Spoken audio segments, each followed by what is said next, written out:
Hello students, welcome to unique classes of right way. आज बच्चे MME 1 में chapter 2 के असाइनमेंट के थर्ड क्लास में हैं and till now we have done till question number 26 और अब हम लोग करने जा रहे हैं स्टार्ट अपने क्वेश्चन नंबर 27 से। आप में से कई बच्चों ने एडमिशन ले लिया होगा तो उनके पास होगा ये पीडीएफ, वो डाउनलोड कर चुके होंगे। जिन बच्चों ने अभी तक एडमिशन नहीं लिया है कोई बात नहीं, हम लोग उनको ध्यान में रख करके और फिर ये पूरा क्वेश्चन मतलब एक्सप्लेन करते हुए करा रहे हैं, इसलिए कोई प्रॉब्लम नहीं होगी। ध्यान से देखें। Determine the domain on which each of the following equations define y as a function of x। मतलब सिंपल सी बात है, इन्होंने डोमेन पूछा है। क्या पूछा है? डोमेन पूछा है। पहला part y is equal to x plus two, जल्दी बताते चलो क्या हो जाएगा x प्लस टू का domain? Yes, domain will be all real numbers. B part y is equal to plus minus root under x, जल्दी बताओ। रेंज नहीं बोला है ना, डोमेन बोला है खाली। यस, क्या हो जाएगा? नॉन नेगेटिव, हाँ, greater than equal to zero, ठीक है।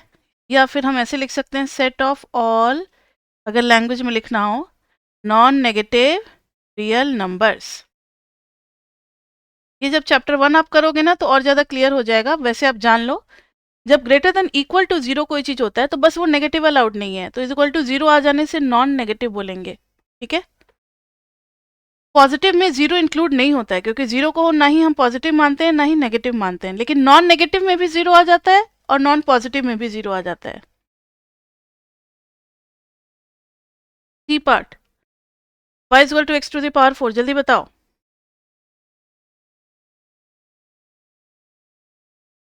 भाई किसका किसका हम पावर 4 कर सकते हैं? किसी भी रियल नंबर का पावर 4 करने से तो मैं मना नहीं करता, ठीक है। There is no objection in taking power 4 of any real number, so domain will be all real numbers. Now come to D part. D part में थोड़ा सोचो आप। Ma'am what you teach I compare it with previous paper but nothing matches. आप मेरा PP को match करो ना, assignment को क्यों मैच कर रहे हो? Assignment just helps in concept building. PP उसके लिए हम लोग कराते हैं, प्रीवियस पेपर वो तो मैच करेगा ही करेगा क्योंकि लिया ही वहीं से गया है। 15 to 20 ईयर्स का उसमें पूरा क्वेश्चंस मैंने दिया हुआ है, उसको सॉल्व कराएंगे। So just wait after today's assignment, if we finishes till question number 43 then we will start with our previous paper. Now see, y to the power 4 is equal to x, तो y is equal to हो जाएगा x to the power 1/4। ध्यान से देखो, इसका मतलब है root x पे भी क्या, रूट एक्स, यही मतलब होता है। क्योंकि x टू द पावर 1/2 पे 1/2 कितना हो जाएगा, x to the power 1/4, x to the power 1/4। अब मुझे बताओ, for this function to be defined, for this to be defined, now see for this to be defined, पहले रूट के अंदर में ध्यान से सुनो, ये रूट एक्स है, उस हिसाब से x को क्या होना चाहिए, रूट एक्स के हिसाब से x को होना चाहिए greater than equal to zero. अब अगर x पॉजिटिव है, ध्यान से सुनना मेरी बात, तो रूट एक्स भी तो पॉजिटिव ही होगा ना। और हम लोगों ने पढ़ रखा है कि if x is greater than equal to zero then root x is also greater than equal to zero, negative नहीं होगा। हेंस इसका डोमेन हो जाएगा 0 से इन्फिनिटी। क्लियर बच्चे? यस।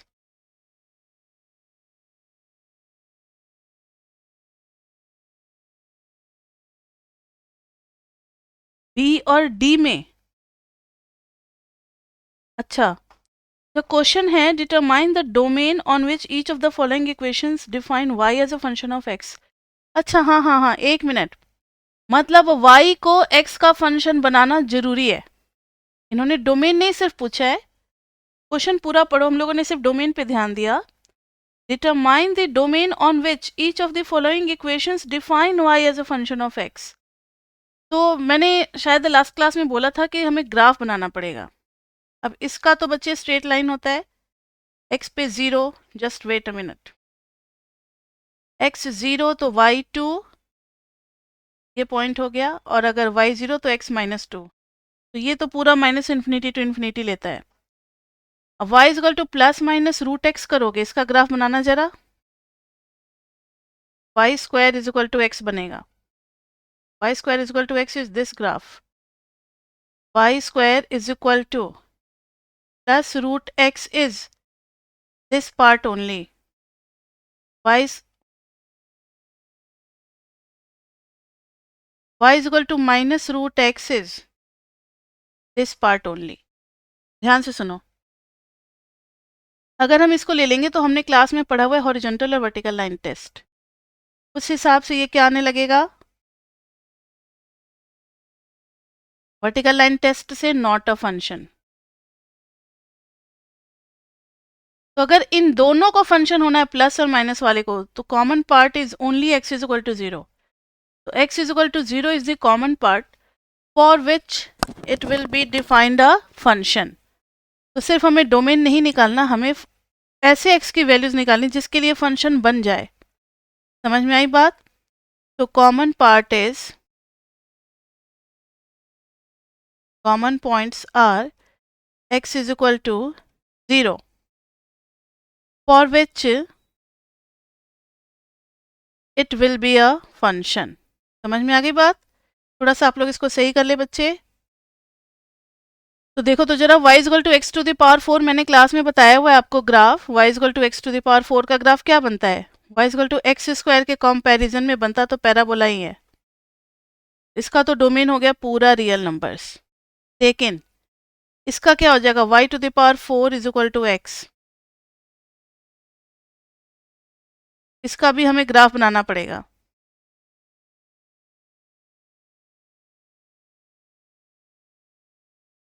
जरा ध्यान से देखो,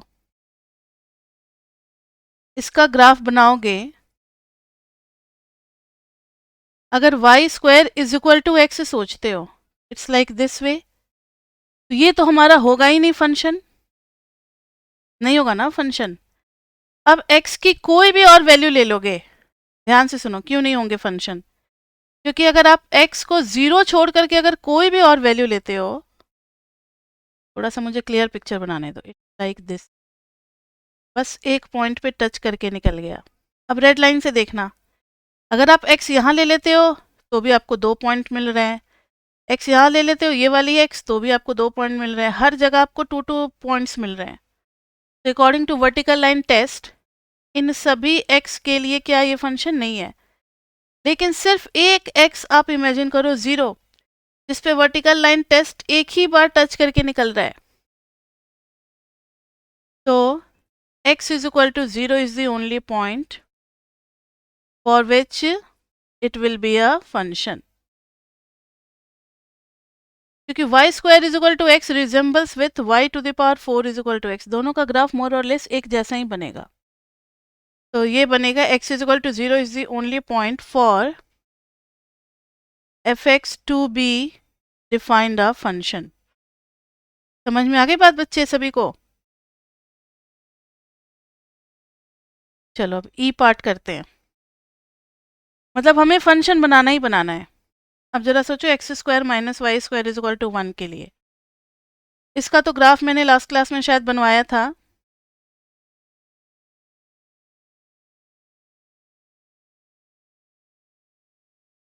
ये हो गया 1 1 1 1, तो ऐसे ज्वाइन कर देंगे.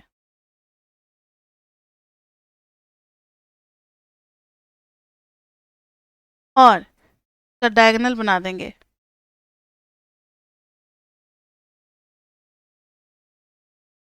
और एक्स स्क्वायर है positive, so graph will be like this way,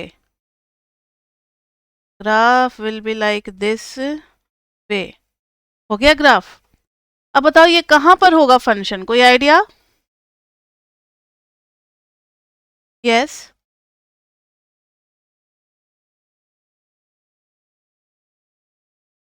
हाँ हाँ, वो सब करना पड़ेगा, लिखना भी पड़ेगा आपको 1 0। घबराओ नहीं, ये सारे टीचर्स को आते हैं, क्योंकि सारे टीचर्स मैथ्स के टीचर हैं ना, तो डीयू में मैथ्स ऑनर्स की भी क्लासेस होती है। तो जो फॉरेन राइटर्स की बुक हम लोग फॉलो करते हैं ना मैथ्स ऑनर्स में, उसमें ये सारे टेक्निक्स बता रखे हैं, तो हर टीचर को ये टेक्निक आता होगा। तो ये हो गया 1 0 -1 0। अब बताओ कि ये कहाँ पर फंक्शन हो सकता है। देखो, यस, यहाँ नहीं होगा, यहाँ नहीं होगा, लेकिन यहाँ हो जाएगा x इज इक्वल टू -1 पे, और यहाँ पर हो जाएगा x इज इक्वल टू 1 पे। बाकी सब जगह फिर ये 2 पॉइंट पे क्रॉस करके निकलेगा। तो यहाँ पर डोमेन हो जाएगा for this to be a function -1 and 1। E के बाद है f, y is equal to x upon x -3। क्या करते हैं ऐसे फंक्शन में? सबसे पहले हम लोग, डोमेन 0 नहीं होना चाहिए, तो y is equal to x -3 should not be equal to 0। और इसका ग्राफ बनाओगे तो क्या बनेगा? पहले डिवाइड तो कर दो, x -3 से x में डिवाइड करेंगे। क्यों डिवाइड करते हैं ये बात समझ लो, चाहे एमएमई हो, एसएमई हो, माइक्रो हो, मैक्रो हो। अगर न्यूमरेटर की डिग्री अगर न्यूमरेटर की degree greater than equal to हो जाए डिनोमिनेटर की डिग्री से, तो डिवाइड करना बनता है।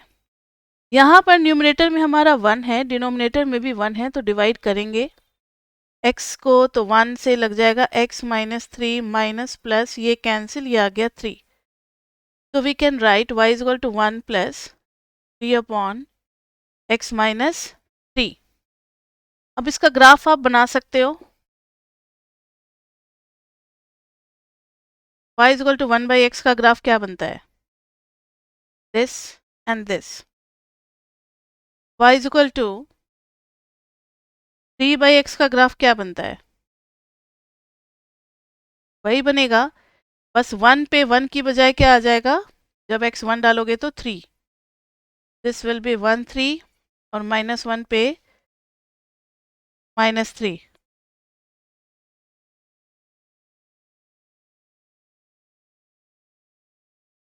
शेप वही रहेगा, बस पॉइंट्स अलग हो जाएंगे।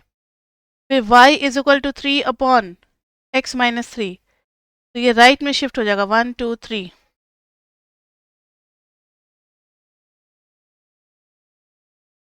ठीक है, उसके बाद से आप इसमें प्लस कर दोगे 1, दिस इज 3 0।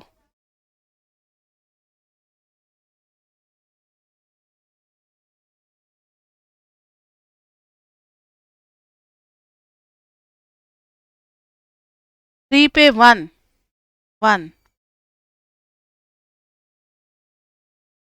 यानी graph will be like this way and this way, this is 3 and 1।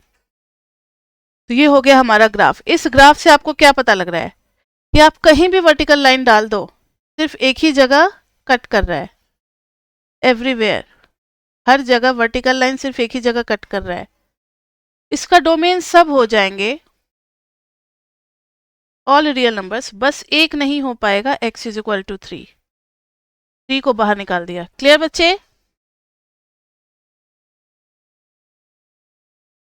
Next है g, y cube is equal to x। इसको थोड़ा इंपॉर्टेंट बना लेना, क्योंकि इसका ग्राफ बनाने का टेक्निक पे आपको ध्यान देना है। ये आगे भी चैप्टर्स में यूज होते हैं, ये वाले ग्राफ जो भी जी पार्ट में करने जा रहे हैं। अब देखना, y is equal to x cube का तो ग्राफ हम लोगों ने बनाया है, 1 1 -1 -1, इधर क्लोज, इधर भी क्लोज, उसके बाद से close to y axis, close to y axis बन गया। अब आपको बता दें कि अगर इधर से इधर जा रहे हैं, this function is x cube, तो इधर से इधर जाते वक्त कौन सा फंक्शन हो जाएगा? 1/3। लेफ्ट टू राइट जाते वक्त अगर एक्स क्यूब है, तो अगर राइट से लेफ्ट की वैल्यू चाहिए तो हमें 1/3 लेना पड़ेगा। सो gx is equal to x to the power 1/3 is inverse of f x is equal to x cube. तो यहीं से आपको, और ये हमें क्या बता रहा है, y is equal to x to the power 1/3 का ग्राफ बनाना है। तो देखो एक्स क्यूब का ग्राफ हमें पता है, तो अब एक्स टू द पावर 1/3 का भी ग्राफ बन जाएगा, क्योंकि हमने ये चेक कर लिया है कि एक्स क्यूब का ही इन्वर्स क्या होता है, एक्स टू द पावर 1/3 होता है। तो चलो करते हैं। पहले आपको ये ग्राफ बना लिया आपने, पर्पल से मिरर बना रहे हैं, ध्यान देना, y is equal to x, this line is called y is equal to x. अब रेड से बना रहे हैं फाइनल ग्राफ। जो पोर्शन ऊपर था वो पोर्शन नीचे, जो नीचे था वो ऊपर, ये ऐसे और ये ऐसे, कुछ ऐसे ग्राफ बन रहा है ना।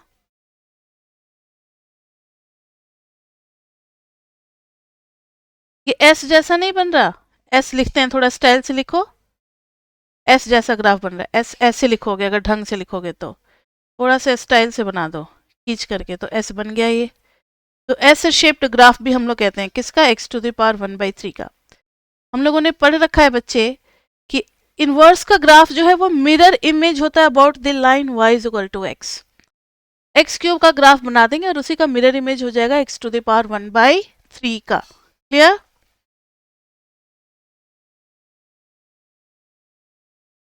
उसके बाद से है H part, x cube plus y cube is equal to 1।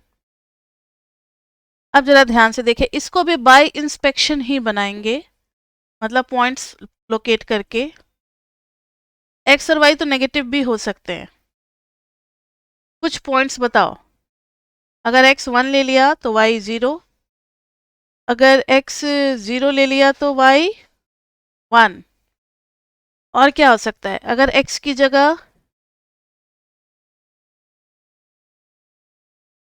और क्यूब, दो क्यूब का सम 1 होना चाहिए, और तो कोई मिल नहीं रहा, अभी देखते हैं।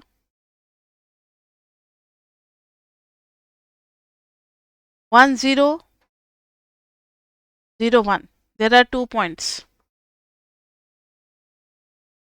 ना सी बच्चे, तो ये 2 पॉइंट हो गए। अब बीच का एक पॉइंट ले लो, लाइक एक्स ले लेते हैं 1/2। 1/2 का क्यूब कितना हो जाएगा, 1/8। और फिर y कितना हो जाएगा, y क्या 1/2 होगा, ध्यान से देखो, this line is y is equal to x. y कितना होगा, तो y हो जाएगा 1 माइनस एक्स क्यूब का पावर 1/3। तो y हो जाएगा 1 माइनस 1/8 का पावर 1/3, 7/8 का power 1/3, this will be 7 to the power 1/3/2। तो ये 8 से तो कम है ना, यानी ऊपर वाली वैल्यू तो लेस देन 2 और नीचे 2 से बड़ी वैल्यू, तो पूरी वैल्यू लेस देन 1। कितना होगा एग्जैक्टली आप निकाल सकते हो, y is equal to, just a minute,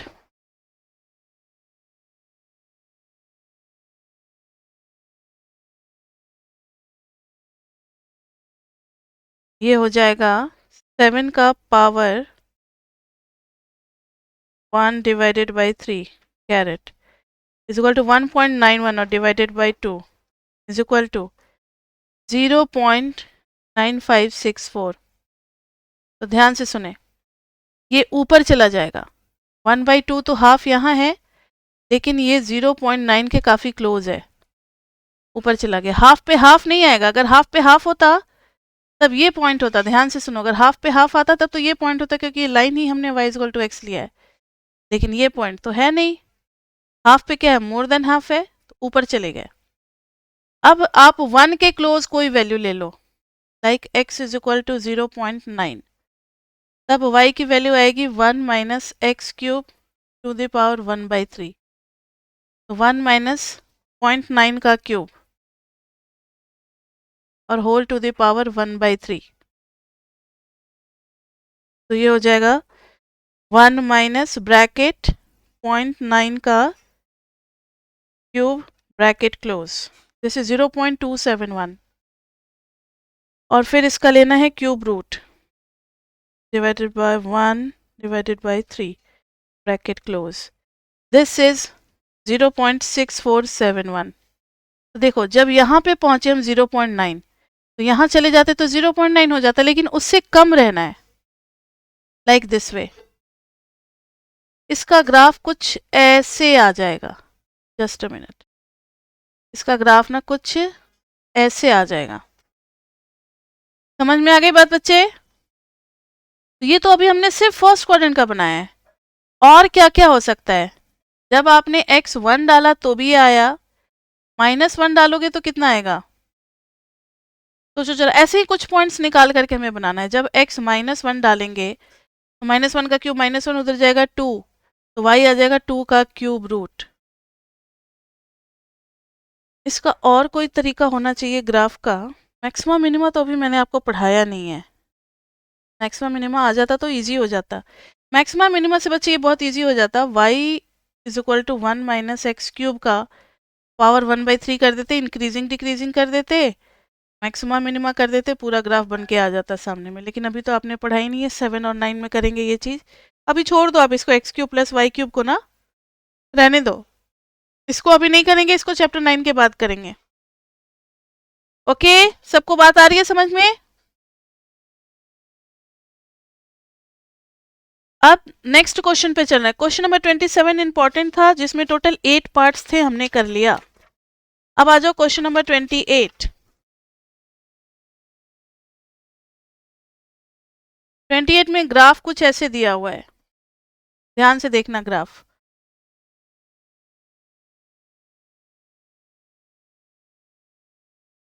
this is 4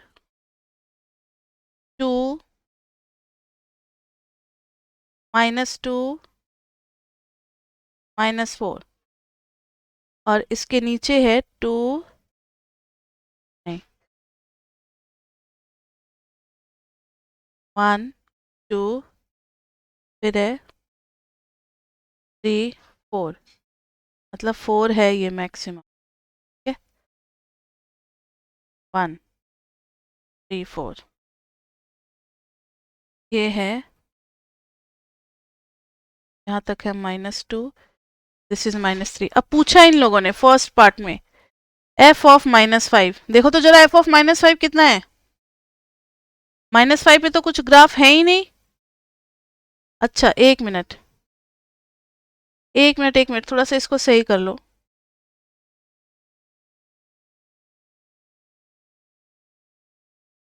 to से क्रॉस करके और 4 पे आ गया, यहाँ पर है -4 and this one is -5। f of -5 कितना है बताओ, 0। -5 पे ग्राफ जो है ना एक्स एक्सिस को टच कर गया, इसलिए 0 हो गया। f of -3 is how much, graph अगर देखोगे तो -3 जस्ट इसके सामने आ रहा है, मिनिमम के सामने। f ऑफ -3 इज -3, ये तो ग्राफ में से देख करके आप बता दोगे। f ऑफ -2 पे फिर से 0 हो रहा है, तो 0। f ऑफ 0 पे कितना हो रहा है, 2। f3 मैक्सिमम होगा, दैट इज 4। नेक्स्ट है f4, दैट इज अगेन 0। इसमें किसी को कोई प्रॉब्लम बच्चे, ग्राफ देख करके तो वैल्यूज आप बता ही सकते हो। नेक्स्ट है find the domain and range of f, जल्दी से बताओ तो इसका डोमेन क्या होगा। मैंने आपको बताया हुआ है बेसिक वाले ग्राफ्स में डोमेन, -5 से लेकर के 4 तक, और रेंज क्या हो जाएगी,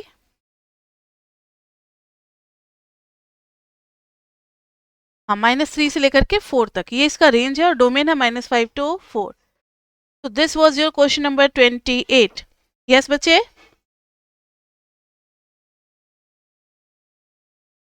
डोमेन में -5, ये देखो ना डोमेन पूरा ये येलो से जो शेड कर रहे हैं यहाँ से यहाँ तक, तो डोमेन में -5 से कहाँ तक जा रहे हैं, 4 तक जा रहे हैं। क्लियर?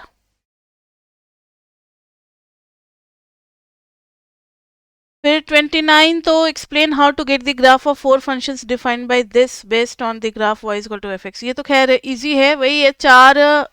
29 में 4 रूल्स के बारे में बोला है, कि चारों रूल्स के बारे में बताना है।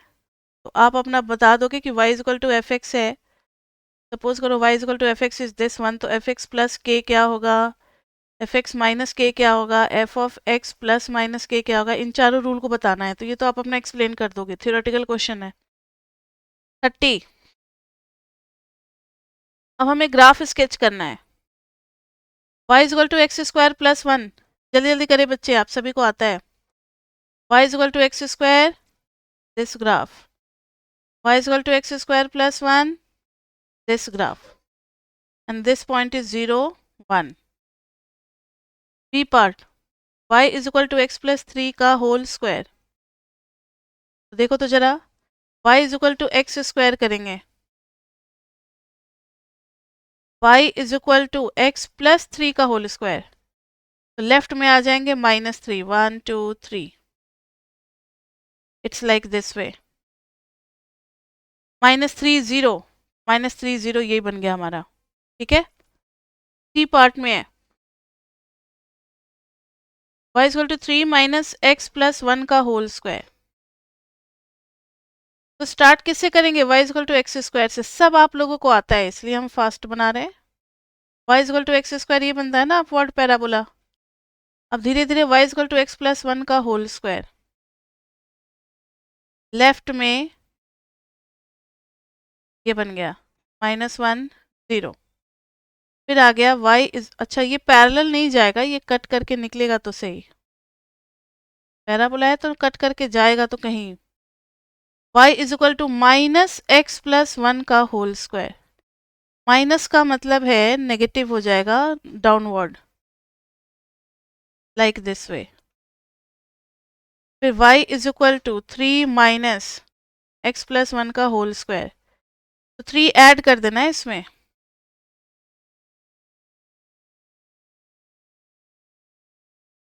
तो -1 1 2 3, तो दिस इज -1 एंड 3। ठीक है, ये आ गया हमारा।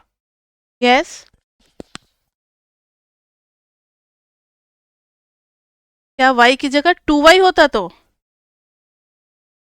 वो, नहीं आपको नहीं पढ़ना है ना, वो कॉन्ट्रैक्शन एक्सपेंशन में आ जाता है, आपको ऐसा देंगे ही नहीं वो।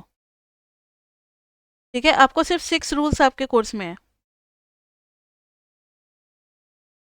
नेक्स्ट है क्वेश्चन नंबर 31, ध्यान से देखो। Solve each following three pairs of equations graphically, graphically yes ओजस्वी पूछो अपना क्वेश्चन, थोड़ा सा लाउडली बोलो।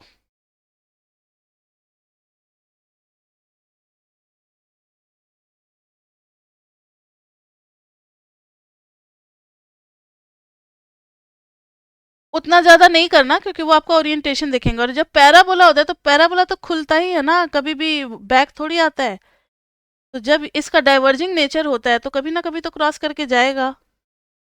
ठीक है, अब आपको अगर आपके पास टाइम है तो आप ये वाला पॉइंट निकाल सकते हो, y इज इक्वल टू 0 डाल करके आपका एग्जैक्ट बन जाएगा, y इज इक्वल टू 0 डाल दोगे, 3 minus x plus 1 whole square is equal to 0, x plus 1 whole square is equal to 3, x plus 1 is equal to √3, plus minus दोनों, एक बार जब प्लस लोगे x is equal to √3 minus 1, और एक बार जब माइनस लोगे तो -√3 माइनस 1, तो this point will be √3 minus 1 and this point will be -√3 minus 1। समझ में आ गई बात। नेक्स्ट है क्वेश्चन नंबर 31 में 3 पार्ट है और हमें ग्राफिकली सॉल्व करना है। किसी भी दो लाइन को ग्राफिकली सॉल्व करने का मतलब क्या होता है, जैसे x plus Y is equal to 5, x minus Y is equal to -1, तो वही होता है जो एल्जेब्रिकली मीनिंग होता है। एल्जेब्रिकली हम लोग सॉल्व कर लेंगे, x plus Y is equal to 5, x minus Y is equal to -1, cancel हो जाएगा, 2x is equal to 4, x is equal to 2, y निकाल लो, x plus Y is equal to 5, तो y इज इक्वल टू 3 आ गया, तो point of intersection is 2 and 3। Now C 2 3 आ गया। अब आपको ग्राफिकली जो शो करना है उसमें दोनों ग्राफ्स को बनाने हैं। x plus y equal to 5 का मतलब है 5 0 0 5, x minus Y is equal to 1, जब x 0 डालोगे, अच्छा -1 है, जब x 0 डालोगे तो y 1,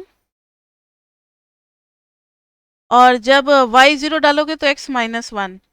तो पहली वाली लाइन ये थी, दूसरी वाली लाइन ये है, और जहां पर इंटरसेक्ट कर रहा है आपको वो लिख देना है, this intersecting line is 2 3। Clear?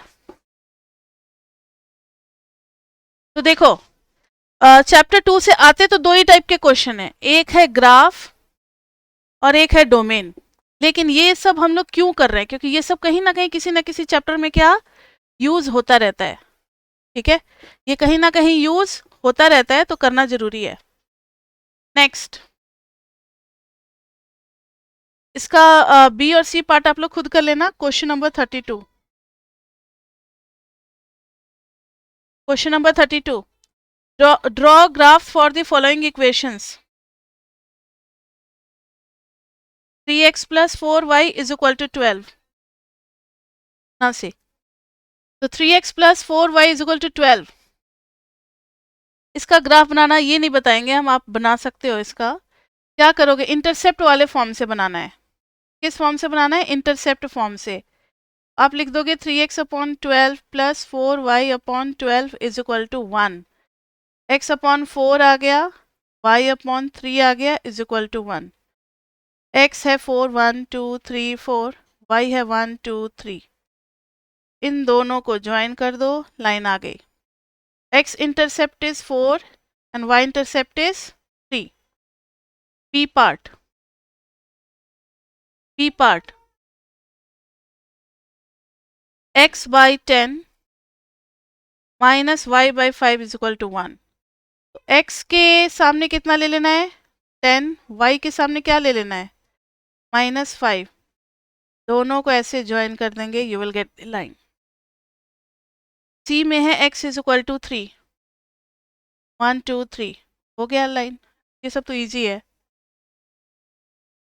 Decide which of the following relationships are linear. आपको बताना है बच्चे कि कौन कौन से लीनियर रिलेशनशिप्स हैं। जल्दी बताते चलो, यस और नो। ए पार्ट में क्या लिखोगे? Yes, yes. बी पार्ट में क्या लिखोगे?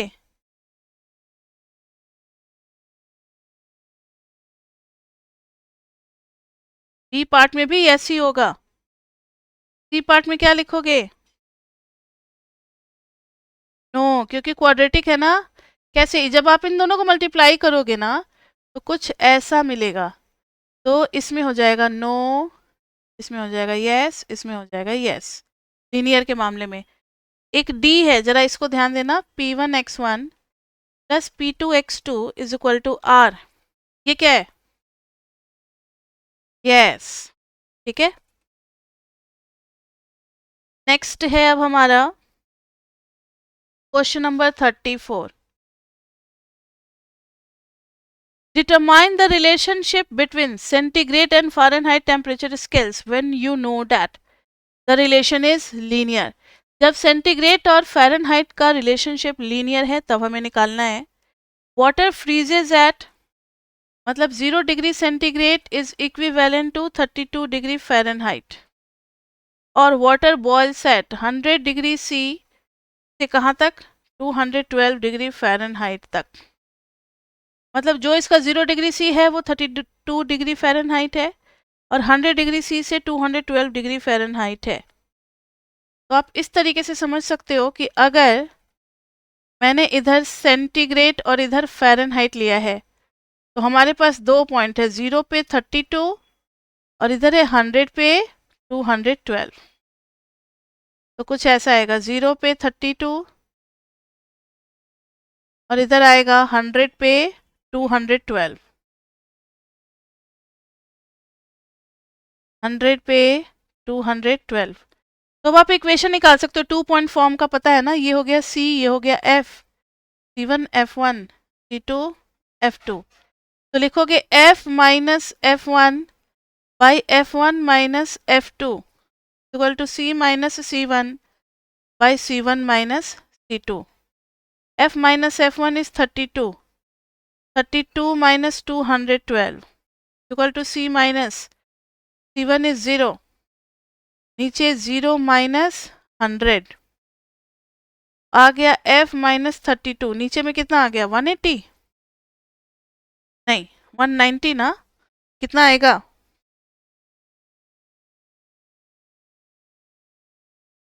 जरा माइनस करके बताना आप लोग, 32 माइनस 212, 80 ही आएगा। ऑन किया ही नहीं मैंने।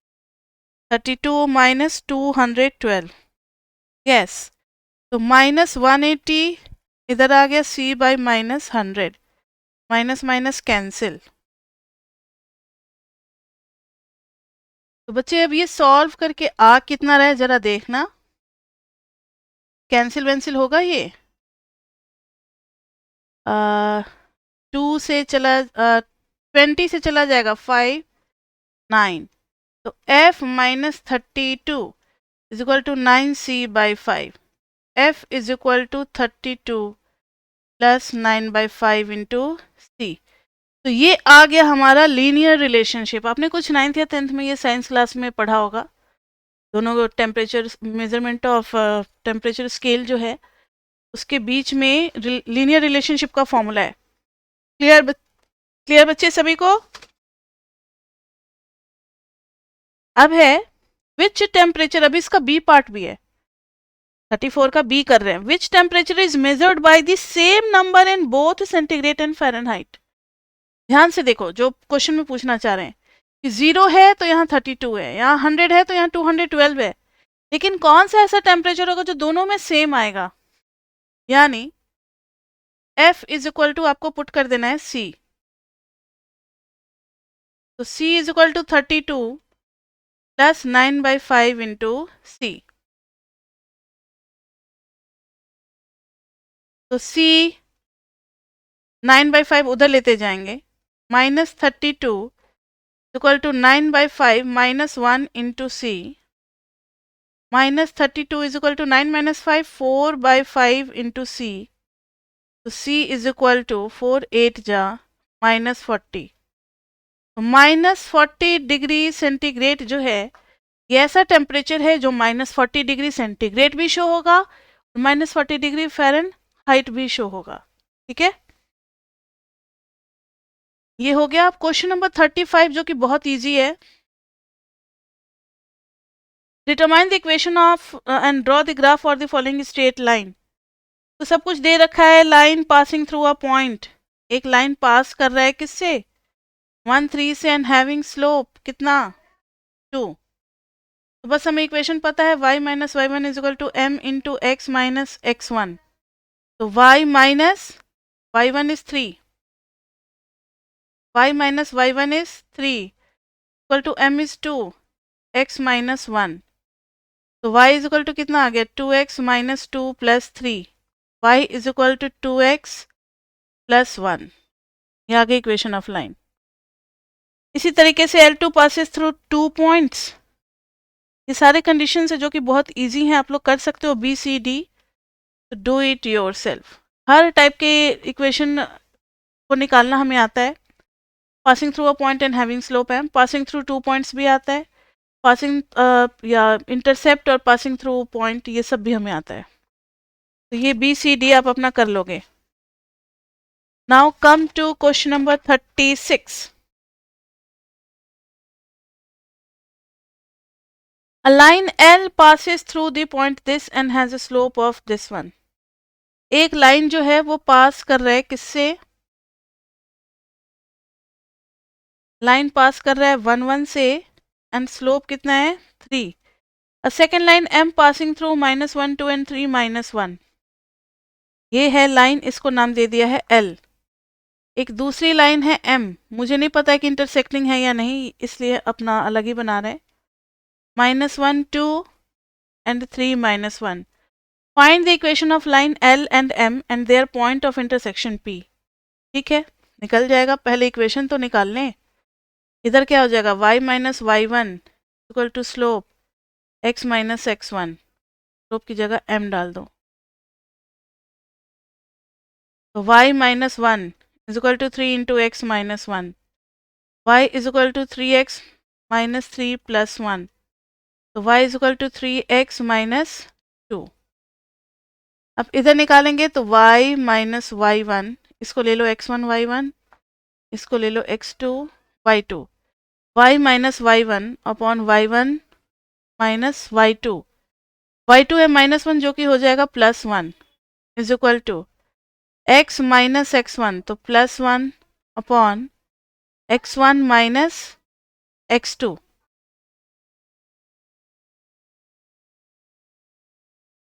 -4, यह आ गया -4y plus 8 is equal to 3x plus 3।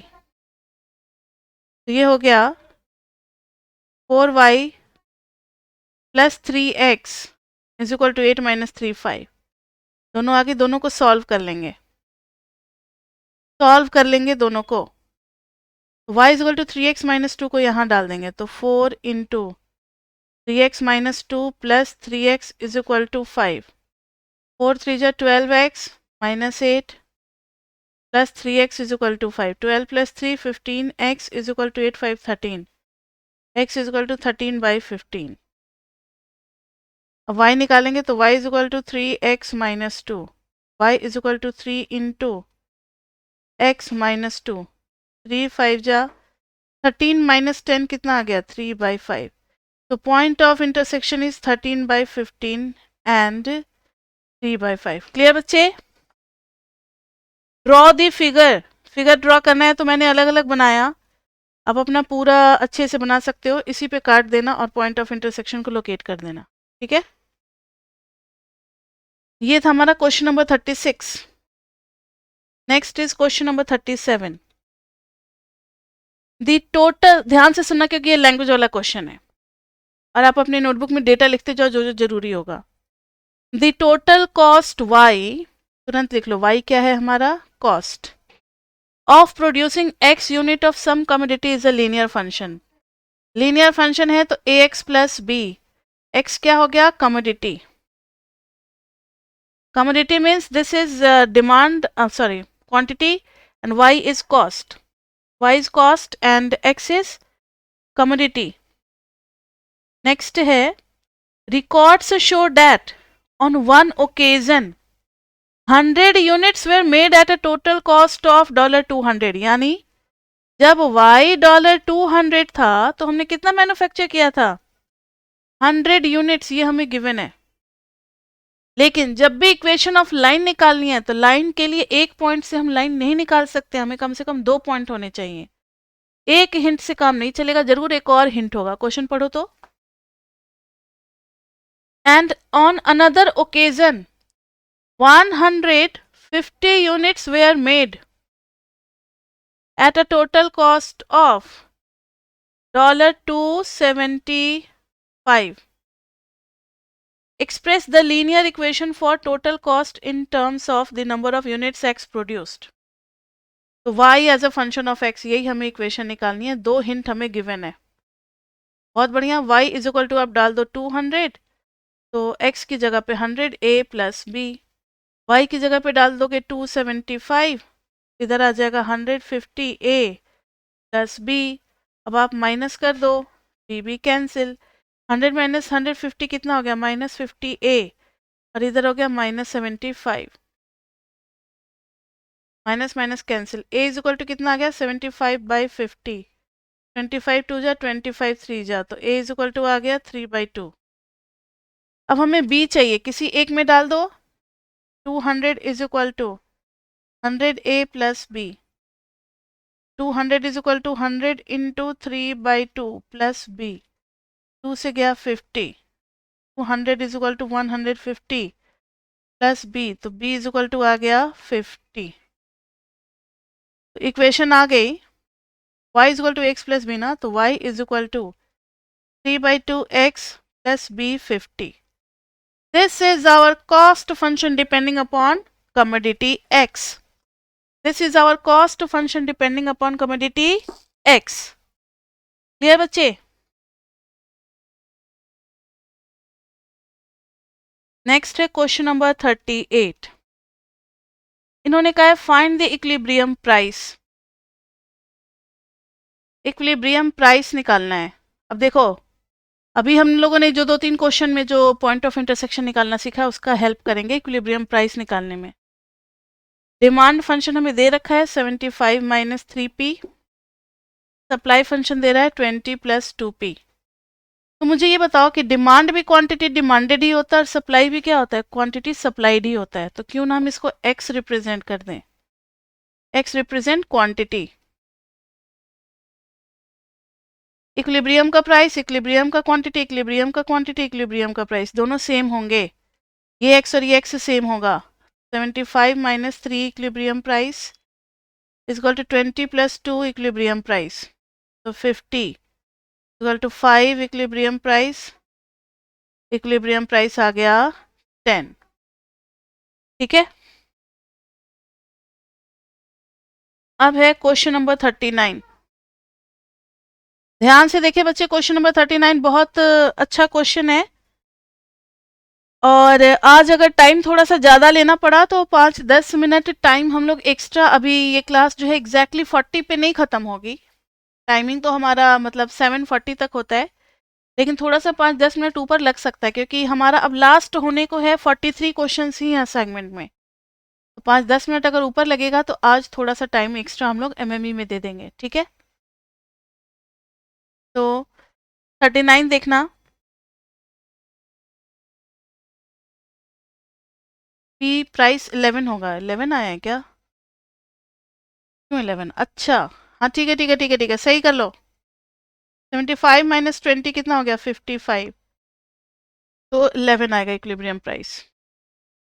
Question number 39 देखो, according to 20th report of the international commission on whaling, whaling पे कोई रिसर्च चल रहा है, व्हेल फिश पे चल रहा है। The number n of fin whales in the Antarctic for the period 1958 से 1963 was given by n is equal to minus 17,400 t plus 151,000 t is between 0 to 5। ध्यान से सुनो तो n किसका फंक्शन है, टाइम का फंक्शन है, और t क्या है, t इज इक्वल टू 0, साफ साफ दे रखा है, t is equal to 0 correspond to January 1958। ये बच्चे अच्छा क्वेश्चन है, जनवरी 1958। जब हमें कुछ नहीं दिया होता कि जनवरी में किस डेट से स्टडी किया गया है, किस डेट से स्टार्ट किया गया है, तो हम 15 जनवरी ही ले लेंगे। अगर लिया होता time t is equal to 0 यानी इनिशियल पॉइंट ऑफ रिसर्च, तो 1 जनवरी से करते। नहीं दिया हुआ है तो 15 जनवरी लेंगे। तो t इज इक्वल टू 0 का मतलब हो गया 15 जनवरी, t इज इक्वल टू 1 का मतलब हो गया जनवरी 1959। तो कोई मुझे बताएगा कि t को किस में मेजर कर रहे हैं, हेलो, t को किस में मेजर कर रहे हैं, ईयर में, मंथ में नहीं। ये दिख नहीं रहा, t 0 से 1 हो गया, साल देखो ना, ईयर, एक एक्स्ट्रा ईयर आ गया। 1958 के जनवरी से 1959 के जनवरी पे हम शिफ्ट कर गए, तो एक साल का गैप हुआ ना, तो time is measured in years. अब ए पार्ट में पूछा है, according to this question how many fin whales would there be left in April 1960। अब जरा सोचो, 1958 के 15 जनवरी में है हम लोग 0, t इज इक्वल टू 0। एक साल क्रॉस कर गए, 1959 में जनवरी में पहुंच गए, t इज इक्वल टू 1। फिर 1960 के 15 जनवरी तक पहुंच गए, कितना, t इज इक्वल टू 2। लेकिन अब एक साल कवर नहीं करना, अब इसके बाद से 15 जनवरी से अप्रैल तक जाना है ना, अप्रैल तक जाना है। तो जनवरी से अप्रैल तक का कितना होगा, 15 जनवरी से 15 फरवरी 1 मंथ, फिर 15 मार्च 2 मंथ, 15 अप्रैल 3 मंथ। तो हम 3 मंथ कवर कर रहे हैं, ध्यान से सुने, 3 मंथ्स, 3 मंथ्स और चलेंगे तो हम 15 अप्रैल 1916 तक पहुंच जाएंगे। तो हमने टाइम कवर किया 1 ईयर और 3 मंथ्स, यानी 2 years एंड 3 मंथ्स। 3 मंथ्स का मतलब क्या होता है? यस, 1/4 ईयर में कन्वर्ट करेंगे, ठीक है। तो ये हो जाएगा 2.25 years। तो बस जो मॉडल हमें दिया हुआ है ना, इसमें हमें टी की जगह क्या पुट कर देना है? 2.25। तो n is equal to, put कर दो, नंबर ऑफ फिन व्हील्स निकल जाएगा। n is equal to, minus में है क्या? -17400 t, t की जगह 2.25 आपको डाल देना है, प्लस 151,000, ये आ गया। नेक्स्ट है B, if the decrease continued at the same rate. Decrease तो होगा ही, इसको निकाल लो ना, कितना नंबर ऑफ फिनवेल्स आएगा, क्योंकि कम हो रहा है ना दिन पर दिन, फिनवेल्स का नंबर कम होता चला जा रहा है, इसलिए मॉडल में ही नेगेटिव दिया हुआ है। मैथमेटिकल मॉडलिंग एक टॉपिक होता है, उसमें ये सारे मॉडल्स निकालने होते हैं हमें कि किस रेट से कम हो रहा है। समझ में आई बात? तो ये नंबर घट करके हो जाएगा 1111850। अब बी पार्ट में बोला है कि अगर यही डिक्रीज चलता रहा फिनवेल्स के नंबर में, if the decrease continued at the same rate, when would there be no fin whales left. मतलब नो फिनवेल्स का मतलब क्या हो गया? अब है ही नहीं फिनवेल्स, यानी n इज इक्वल टू 0।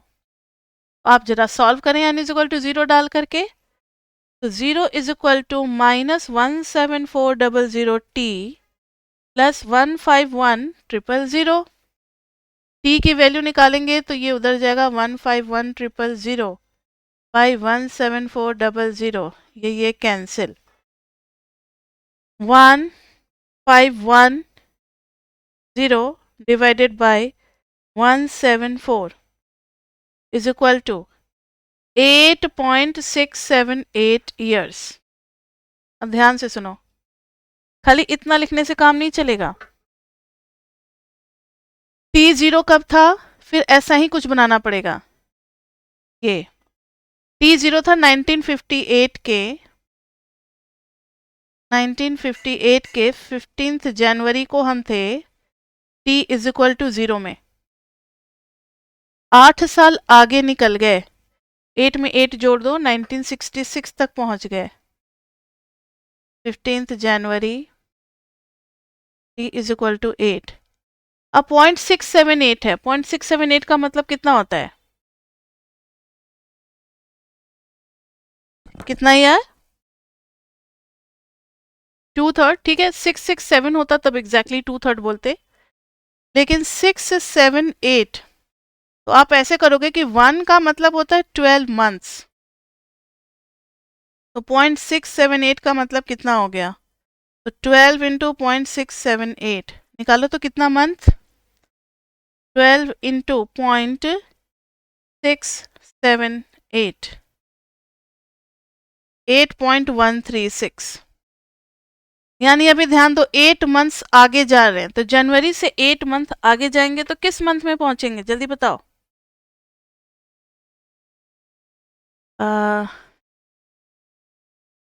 जनवरी से फरवरी, मार्च, अप्रैल, मई, जून, जुलाई, अगस्त, सितंबर। सितंबर पहुंच गए हम लोग।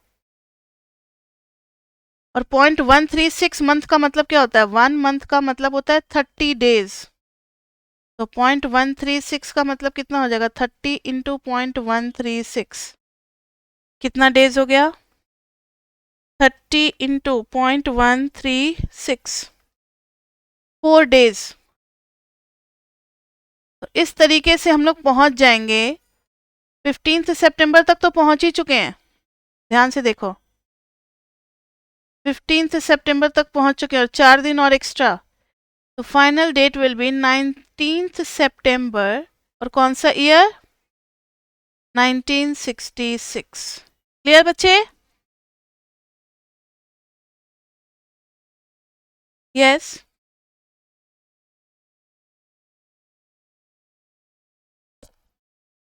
जब कोई टाइम का ओरिजिन नहीं दिया होता है, कोई 1 जनवरी या 31 जनवरी 10 जनवरी ऐसा कुछ नहीं दिया हुआ है, तो मिडिल ही लेते हैं हम लोग सेंटर के लिए, तो 15 जनवरी ले लेते हैं स्टार्टिंग। ठीक है, तो ये एक अच्छा क्वेश्चन था 39। 39 के बाद हम लोग चलते हैं। यस ओजस्वी, पूछो जल्दी क्वेश्चन।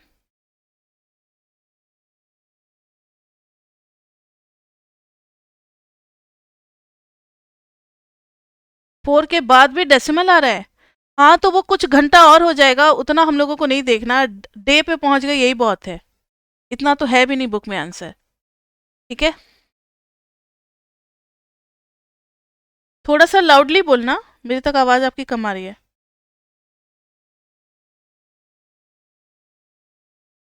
नेगेटिव कैसे कंसीडर करोगे, क्या नेगेटिव आएगा?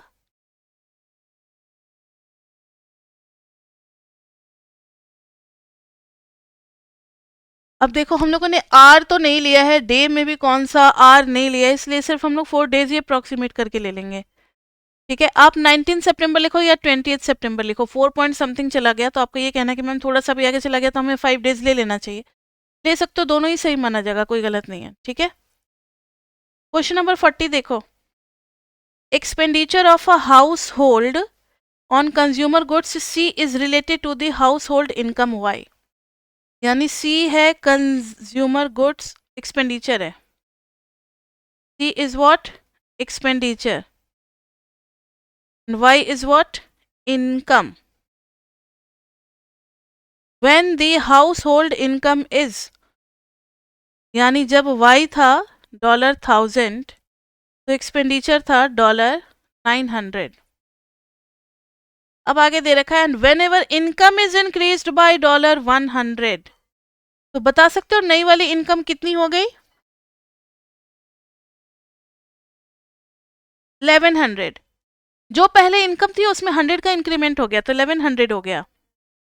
तो कह रहा है एक्सपेंडिचर भी बढ़ गया, इंक्रीज्ड बाय 80, तो नया वाला एक्सपेंडिचर हो गया 980।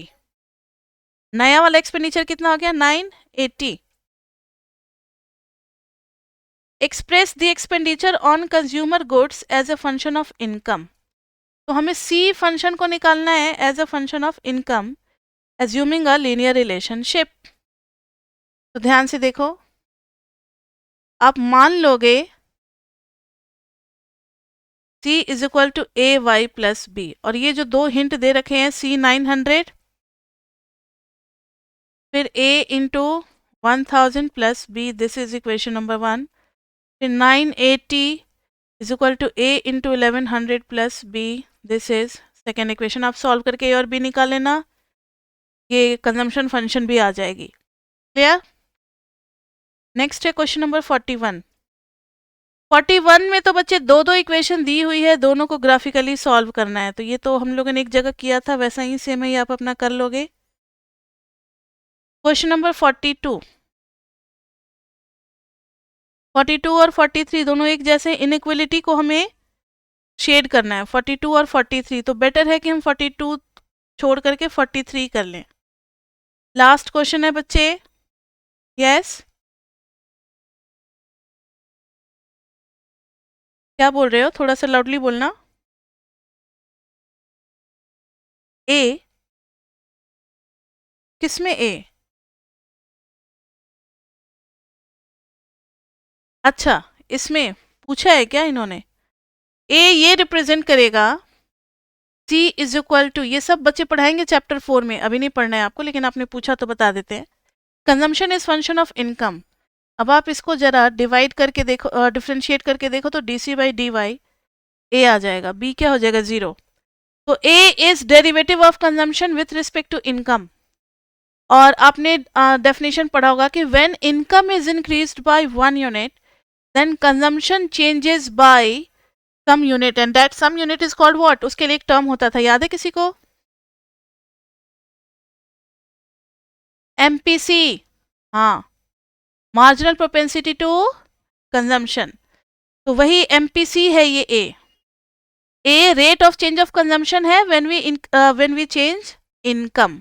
तो जब इनकम 1 यूनिट से बढ़ेगा तो कंजम्पशन में चेंज ए से आएगा, तो दिस इज एक्चुअली में MPC। And what is B? तो बी इज फिक्स्ड कॉस्ट, चाहे इनकम हो या नहीं हो। When income is zero then also, sorry, fixed consumption, cost थोड़ी, फिक्स्ड कंजम्पशन।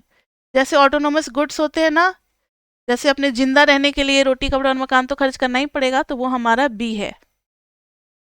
जैसे जैसे इनकम पे डिपेंड करेगा तो वो सब दूसरे खर्चे हो गए, तो वो सब आएगा A इंटू वाई में। लास्ट देख लो 43, स्केच करना है हमें।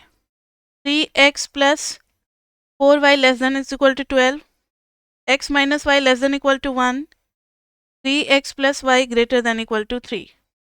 तो देखिए जरा, बहुत आसान है स्केच करना। ये कौन सी स्ट्रेट लाइन होगी? जब x 0 तो y 3, y 0 तो x 4। ये कौन सी लाइन होगी? x 0 तो y माइनस 1, y 0 तो फिर x प्लस 1 ना।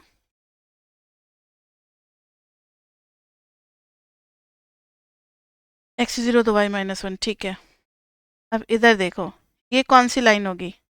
x y, x 0 तो y 3, y 0 तो x 1।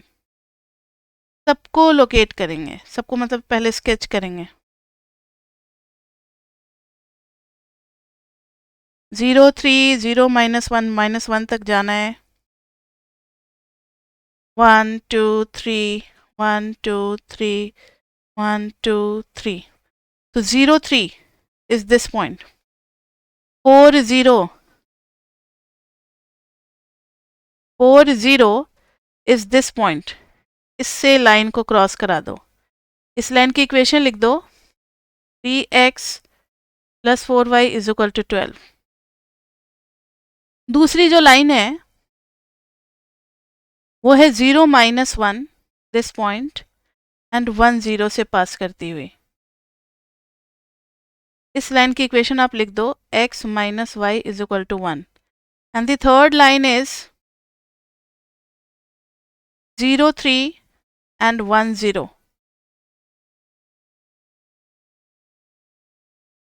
दिस लाइन, इस लाइन की इक्वेशन होगी 3x plus Y is equal to 3।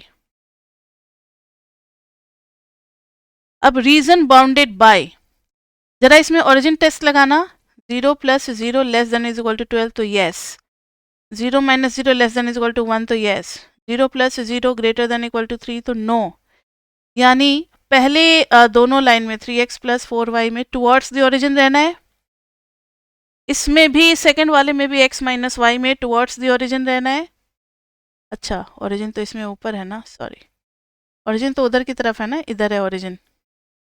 लेकिन थर्ड वाले लाइन में अवे फ्रॉम द ओरिजिन रहना है, ब्लैक वाले में अवे फ्रॉम द ओरिजिन। देखोगे तो कॉमन रीजन ये मिला, येलो से जो शेड कर रहे हैं। अब आप इसको लिख दोगे A B और ये C।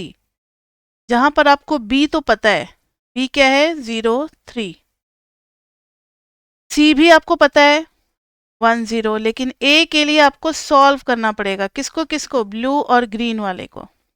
यानी 3x plus 4y is equal to 12, x minus Y is equal to 1। तो आप इसको 3 से मल्टीप्लाई कर दो, 3x कैंसिल, इधर हो गया माइनस 3y और 4y, तो y is equal to 12 minus 3 9, तो y की वैल्यू हो गई 9, x की वैल्यू कितनी हो गई 9, उधर गया 10। तो ये हो गया 0 3, C हो गया 1 0। So the area yellow shaded region bounded by 3 points 1 0 0 9 and 0 3 is our feasible region। आपने ऐसा पढ़ा होगा 11th क्लास में। तो वही चीज़ यहाँ पर क्लास मतलब चैप्टर 2 में हम लोगों को प्रैक्टिस करना है। इसके साथ बच्चे हमारा चैप्टर 2 कंप्लीट होता है। मैंने आपको बार बार कहा कि चैप्टर 2 से एग्जाम में सिर्फ 2 टाइप के क्वेश्चन आएंगे, एक ग्राफ स्केच करने वाला और एक डोमेन वाला। लेकिन ये पूरा असाइनमेंट करना इसलिए ज़रूरी है क्योंकि कुछ कुछ कॉन्सेप्ट चैप्टर 17 में काम आएंगे, कुछ कॉन्सेप्ट चैप्टर 19 में काम आएंगे, कुछ कॉन्सेप्ट चैप्टर 16 में काम आएंगे। तो MME 1 जो है वो MME 2 में यूज होता है, इसलिए भी सारा बेसिक्स आपको चैप्टर 2 में करा दिया जाता है। ठीक है बच्चे, तो इसके साथ ही हमारा असाइनमेंट कंप्लीट होता है। नेक्स्ट क्लास में फिर हम लोग क्या करेंगे, पीपी करेंगे, प्रीवियस पेपर। उसमें तो काफ़ी ज़्यादा एनर्जी के साथ बैठना है, क्योंकि प्रीवियस पेपर का मतलब है कि आप पेपर के क्वेश्चंस कर रहे हो जो आ रखे हैं आपके सिलेबस में, ऑनर्स फर्स्ट सेम में। तो सारे क्वेश्चंस को आपको ऑनेस्टली और बहुत फास्टली आपको करना है, मेरे साथ मैच करना है, बहुत कॉम्पिटिटिव होना चाहिए आप लोगों को। तो पीपी बच्चे हम लोग कल से स्टार्ट करेंगे एमएमई में। आज के लिए इतना ही, और फिर 10 मिनट का ब्रेक लेकर के हम लोग स्टैट्स स्टार्ट करेंगे। तो हैव अ ब्रेक, थोड़ा पानी वानी पियो, स्क्रीन से अपने आप को दूर रखना। So that's all for today. See you in the next class. Bye bye.